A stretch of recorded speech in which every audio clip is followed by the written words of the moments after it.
Assalamualaikum warahmatullahi wabarakatuh. Hidup sehat bersama Lukman Effendi. Saudara-saudaraku, alhamdulillah ya kita masih bisa bertemu kembali di podcast saya ya, dan mudah-mudahan apa yang saya sampaikan ya di dalam podcast ini memberikan manfaat ya, minimal menambah pengetahuan ya. Syukur-syukur kita bisa menjalankan ya hal-hal yang baik tentu saja ya, yang perlu Anda kaji lebih lanjut ya. Saya kira jangan juga informasi tunggal dari saya, tapi silakan bisa untuk mencari perbandingan informasi, sehingga ketika mengambil keputusan itu untuk kita coba itu benar-benar keputusan yang sudah terukur ya, terukur dan tentu saja terjaga gitu ya, alasan-alasan yang cukup ilmiah, cukup masuk akal gitu ya. Baik, pada kesempatan ini masih tentang perilaku tidur, kesehatan dan Islam, dan hari ini kita akan membahas informasi ringan saja ya, yaitu tentang berbagai tradisi tidur yang tidak lazim, tidak biasa ya, tidak, dan mungkin ya kita agak kaget-kaget juga gitu, membayangkan kok ada ya tradisi seperti itu ya. Jadi kita akan membahas tentang beberapa tradisi dari berbagai negara tentang tidur ini ya. Yang pertama ada yang namanya al fresco ya.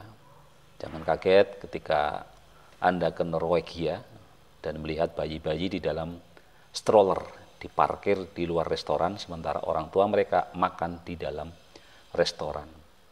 Di negara Skandinavia ya, banyak orang tua yang membiarkan anak-anak mereka untuk tidur di ruangan terbuka bahkan selama musim dingin. Menurut mereka, tradisi tidur di luar ruangan dengan tiupan angin segar sangat baik untuk kesehatan anak-anak. Banyak tempat penitipan bayi melakukan hal sama saat tidur siang untuk mencegah anak agar tidak mudah sakit ya. Jadi terasa aneh gitu ya. Tentu saja dalam konteks kekinian, walaupun tradisi ini masih dijalankan tentu sudah dengan perhitungan-perhitungan yang matang ya, termasuk mungkin seberapa lama bayi-bayi itu dibiarkan tidur di ruang terbuka itu gitu ya. Kemudian ada yang namanya siestas ya. Orang Spanyol memiliki tradisi tidur setelah makan siang ya. Hal ini berkaitan erat dengan budaya petani di negara Matador yang beristirahat untuk mengembalikan energi setelah bercocok tanam di pagi hari ya. Dalam konteks Islam ya, tidur siang itu memang ada sunnahnya ya. Tetapi dalam konteks kesehatan yang memang jadi agak aneh adalah tidur setelah makan gitu ya. Jadi barangkali memang ya itulah tradisi di Spanyol gitu ya, untuk tidur siang setelah makan ya. Kemudian ada juga tradisi yang agak aneh gitu ya, yaitu tidur telanjang ya. Berbeda lagi dengan orang Inggris ya, menurut survei yang dilakukan National Sleep Foundation, sepertiga dari populasi di sana mengaku punya tradisi tidur malam tanpa memakai sehelai benang pun. Nah, nanti ada juga tulisan tentang apa bahayanya ketika orang melakukan tidur dengan telanjang ya. Tapi ini memang sebuah tradisi di Inggris yang ada ya, mungkin sampai hari ini juga masih berlangsung, lagi-lagi tentu dengan mungkin dengan pendekatan-pendekatan ilmiah ya, tidak hanya dari konsep telanjangnya saja gitu ya.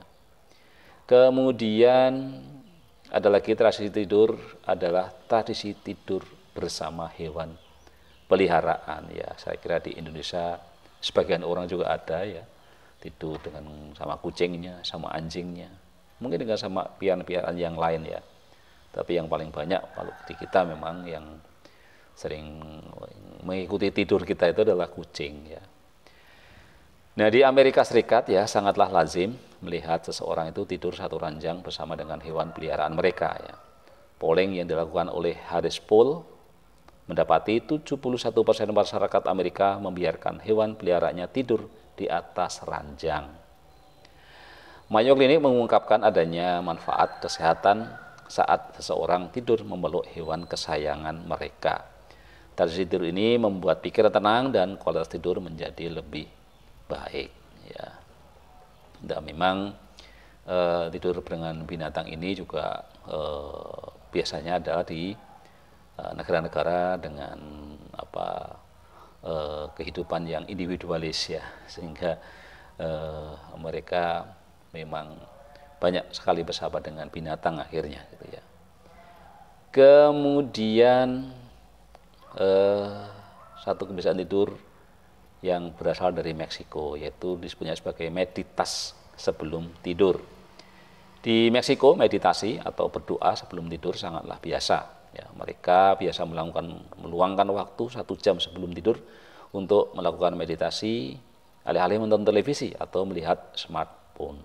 Jadi, nah ini saya kira dalam konteks berdoanya ya, ini sangat berhubungan dengan contoh Rasulullah yang selalu juga berdoa sebelum tidur, dan ini juga menjadi satu sunnah Rasul yang kita amalkan ya. Nah, ternyata ini juga dilakukan oleh masyarakat Meksiko yang bukan Muslim ya. Nah, kita tidak tahu, belum ada keterangan secara jelas doanya seperti apa gitu ya, dan ini dari agama apa gitu ya, tetapi yang jelas ada informasi bahwa orang-orang Meksiko biasa melakukan doa sebelum tidur ya, bahkan sampai 1 jam gitu ya. Jadi mungkin ini bukan sekedar doa, tetapi betul-betul sebuah ritual yang sangat khusus ya, yang membutuhkan waktu agak panjang ya. Kemudian ada lagi tradisi tidur di Argentina ya. Apa itu tradisinya? Membiarkan anak begadang ya. Jadi di Argentina para orang tua sudah terbiasa melihat anaknya beraktivitas sampai malam dan membiarkan mereka begadang agar anak tidak banyak tidur ya. Bahkan makan malam baru dimulai jam 9 malam dan anak-anak tidak tidur sebelum jam 10 malam. Jadi agak unik juga ini ya, di banyak negara biasanya anak-anak apalagi masih bayi atau balita ya, itu bagaimana supaya tidur cepat ya, tetapi di Argentina justru anak-anak ini dibikin untuk tidak cepat tidur gitu ya, malah dia jadi begadang gitu ya. Kemudian ada kebiasaan lagi di negara-negara lain ya, yaitu tidur di tempat umum ya. Bagi negara-negara lain mungkin tidur siang saat berada di kantor adalah hal yang kurang sopan dan kita bisa dianggap pemalas ya. Tapi hal lain halnya di Jepang ya. Warga Jepang mengenal istilah inemuri, yaitu tradisi tidur di tempat kerja. Justru mereka sangat menghargai tidur siang karena itu tandanya mereka sangat lelah setelah bekerja keras. Jadi tidur siang itu sebagai tanda bahwa kerjanya serius gitu ya. Jadi sangat lelah, jadi dia butuh tidur siang. Situasi ini tak hanya didapati di kantor saja, tetapi juga di kereta api dan di tempat-tempat umum lainnya. Dan karena Jepang merupakan salah satu negara yang teraman di dunia, mereka tidak khawatir barang-barangnya diambil oleh orang saat tengah tidur di tempat umum. Ya. Dan yang terakhir adalah satu tradisi tidur dari Guatemala, ya, yaitu boneka pengusir rasa khawatir. Masyarakat tradisional Guatemala mengenal boneka pengusir rasa khawatir untuk membantu mereka tidur lebih tenang. Boneka itu terbuat dari kayu atau kawat, kemudian dililit benang atau kain dengan motif kostum suku Maya. Saat seseorang susah tidur karena terlalu banyak pikiran, mereka akan disarankan untuk bercerita kepada boneka-boneka tersebut, kemudian meletakkan boneka itu di bawah bantal.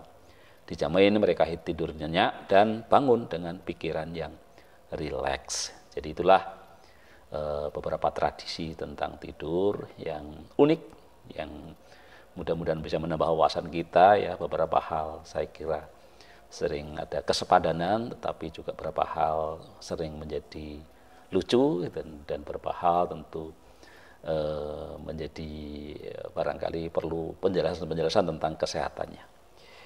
Hidup sehat bersama Lukman Effendi. Wassalamualaikum warahmatullahi wabarakatuh.